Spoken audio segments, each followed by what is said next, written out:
What do you want in life? Do you know what you want?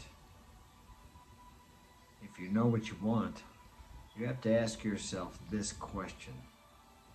Why don't you have it? Why don't you have what you want? Look around you. Look at your environment. Everything you have, everything you are, everything you are experiencing is something that you wanted yesterday, or something that you dwelled on or feared yesterday. Your dominant thinking creates your reality, your environment, your friends, your job, your situations, comfortable and uncomfortable. Now, if you don't believe that, if you would take the time to sit down and contemplate your life and how it got to where it is today, or correlate your thinking with what's going on in your life today. Now, you have to completely take out other people because you brought those people into your life and created whatever situations resulted from those relationships. I know a lot of you guys want excuse me.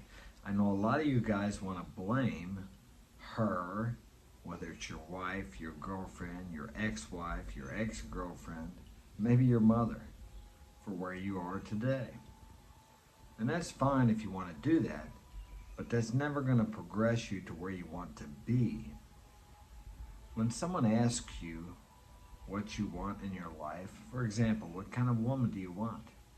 Do you name off all the things you don't want?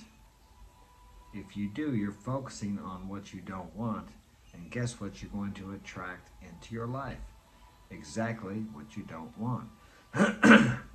Excuse me. So you just figure out, it's good to know what you don't want, but you might want to write that down, and on the opposite side of the page, write down the correlate of the opposite of that, what you do want, and think about that. So many people spend their day and time complaining about what they don't like with energy and emotion and focusing on that. Obviously, if you do that, you're going to draw exactly what you don't want into your life. Well, you may ask me, well, Mark, okay, I'm complaining about the politics and the war. How am I going to draw the war in Ukraine into my life? Well, of course, you're not going to draw that war into your life, although it's possible. If you focus hard enough on that, you may find yourself in a situation of war. But what that will do, it may bring warring situations, for example, with your wife, your boss, your friends, dissension and disagreement, problems among your relationships, because you're focusing on people fighting, people hurting each other, people trying to overpower each other, governments, different things like that, dissensions, disagreements.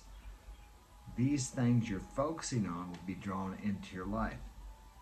More than likely not in the magnitude of what you're focusing on, but it will correlate itself in your personal life with dissension, problems, disagreements among the people in your life, because you're focusing on that. Now, as I said earlier, if you would sit down and write down what your thoughts were like in the past week, the past month, the past years, what have you dominantly been thinking about? And you can see how that's affected your life.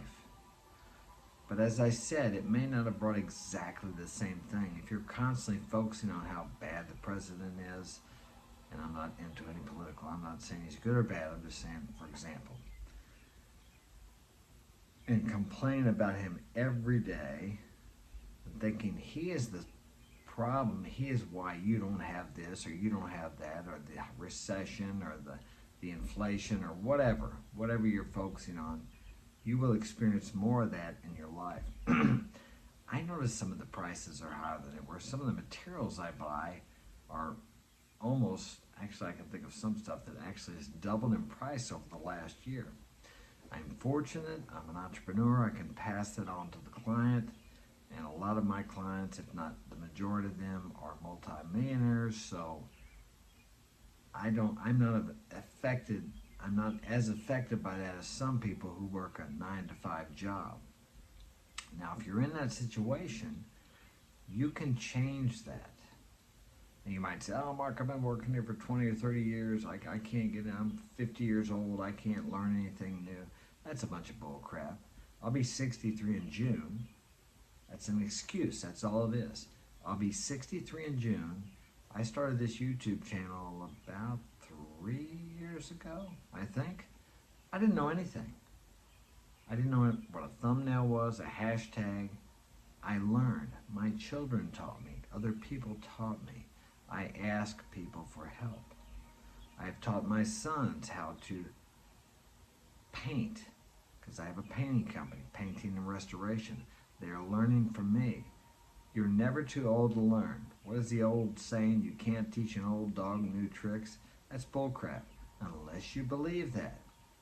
If you believe you're stuck because you're 50, 60, 40, 35, whatever, in a job, then guess what?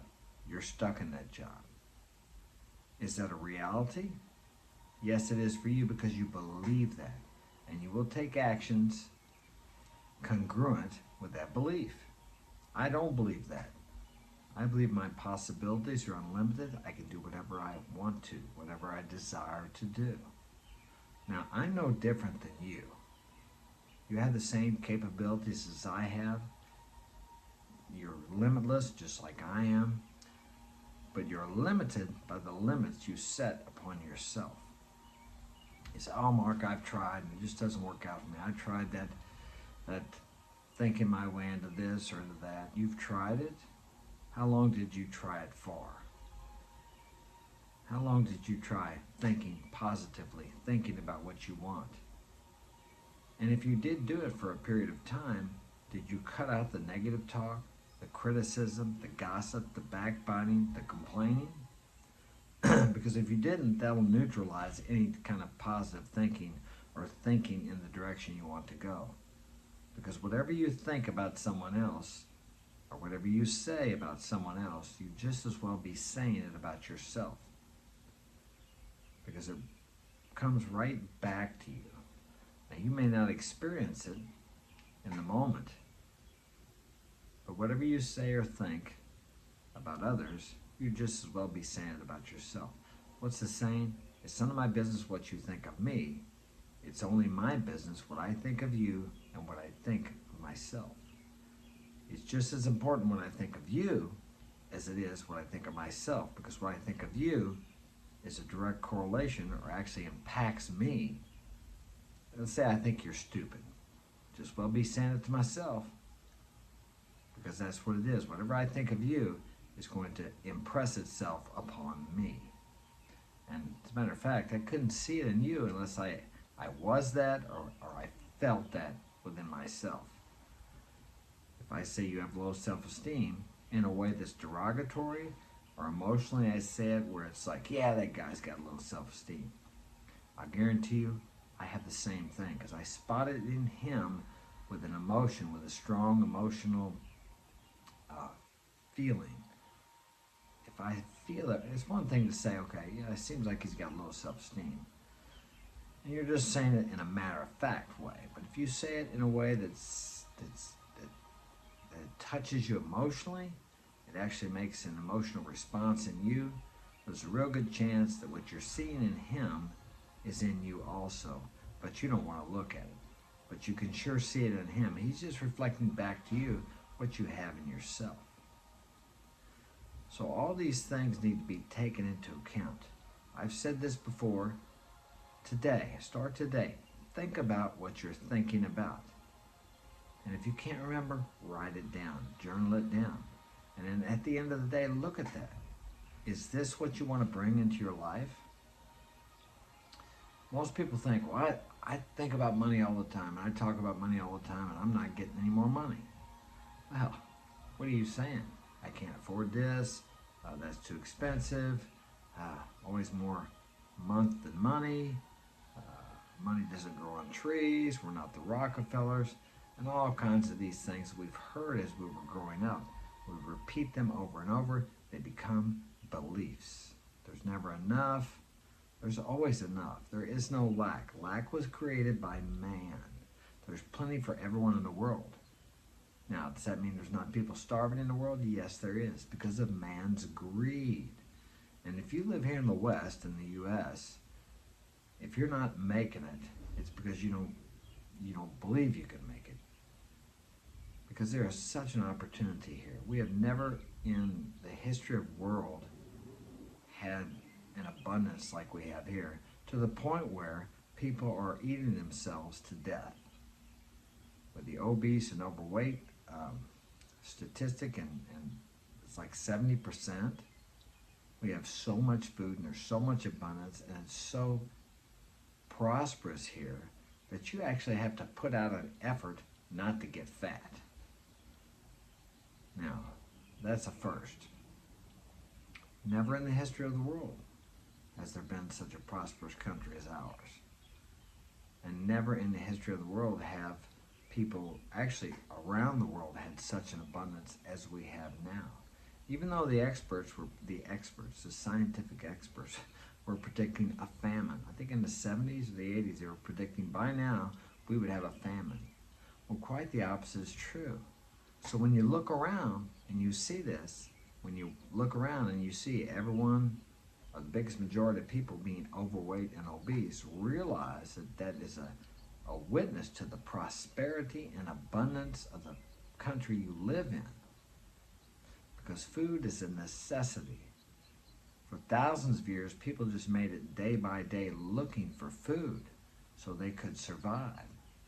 Now it's quite the opposite because of the abundance and the prosperity in the world today, and especially in the West. We throw more food away than some countries produce, probably, in a day or a week. Go to the Kentucky Fried Dumpster, look in there. McDonald's, look in there. It's everywhere, here. So that right there is a sign of the abundant prosperity we have here, which is available to you. Now, I'm not telling you to go dig in the dumpsters, unless you're hungry.